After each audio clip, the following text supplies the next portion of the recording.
बहुत समय पहले एक घना और रहस्यमय जंगल था जिसे लोग चमकता हुआ जंगल कहते थे। इस जंगल में एक जादुई दुनिया थी जहां केवल चुनिंदा लोग ही जा सकते थे। लेकिन इस दुनिया का सबसे सुंदर और रहस्यमय स्थान था परी महल गांव में। अन्वी नाम की एक छोटी लड़की रहती थी। वह बहुत जिज्ञासु और बहादुर थी। उसे परियों की कहानियां सुनना बहुत पसंद था। उसकी दादी ने उसे बताया था कि चमकते हुए जंगल में एक जादुई दुनिया है। वहां जाने का रास्ता केवल वही पा सकता था जिसका दिल सच्चा और दयालु हो। एक दिन अन्वी ने उस जादुई दुनिया को खोजने का फैसला किया। वह अपने छोटे भाई आरव के साथ जंगल में चल पड़ी। रास्ते में उन्होंने रंग बिरंगे पक्षी, चमकते फूल और सुनहरी तितलियां देखीं। अचानक उनके सामने एक छोटी चमकती हुई छाया प्रकट हुई। वह एक सुनहरी रोशनी थी जो धीरे धीरे एक सुंदर परी में बदल गई। उसका नाम एलिना था। उसके पंख मोर के रंगों में चमक रहे थे और उसकी मुस्कान बहुत मनमोहक थी। तुम यहाँ कैसे आए? एलिना ने पूछा। हम परियों की जादुई दुनिया देखना चाहते हैं, अन्वी ने उत्साहित होकर कहा। एलिना मुस्कुराई और बोली, अगर तुम्हारा दिल सच्चा है तो तुम परी लोक में जा सकते हो, लेकिन पहले तुम्हें एक परीक्षा पास करनी होगी। एलिना ने अन्वी और आरव को एक सुनहरी किताब दी जिसमें लिखा था कि उन्हें 3 चुनौतियों का सामना करना होगा।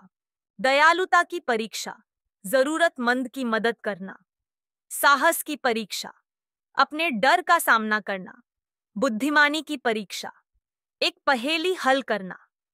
पहली परीक्षा में उन्होंने एक घायल खरगोश को देखा।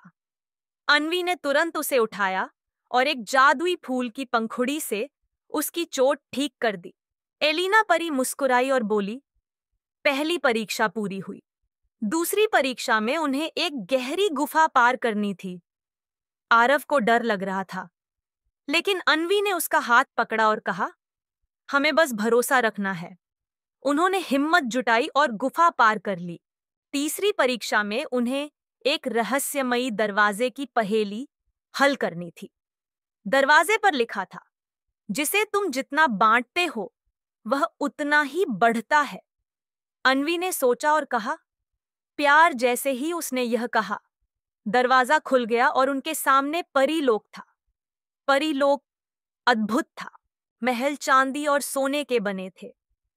परी घोड़े आकाश में उड़ रहे थे और चारों ओर इंद्रधनुषी नदियां बह रही थीं। परी रानी एवेरिना ने उनका सम्मान किया और कहा, तुमने अपनी दया, साहस और बुद्धिमानी से इस दुनिया को पाया है। अब तुम्हें एक इच्छा मांगने का अवसर मिला है। अन्वी ने कहा, मैं चाहती हूं कि हमारे गांव में हमेशा सुख और शांति बनी रहे। रानी एवेरिना मुस्कुराई और अपनी जादुई छड़ी घुमाकर बोली, तुम्हारा दिल सच्चा है, तुम्हारी इच्छा पूरी होगी। जब अन्वी और आरव गांव लौटे तो उन्होंने देखा कि जानवर और पक्षी खुशी से चहक रहे थे और गांव वाले आनंदित थे। अन्वी और आरव ने किसी को भी परी लोक के बारे में नहीं बताया, लेकिन उनके दिलों में इस जादुई दुनिया की यादें हमेशा बनी रहीं।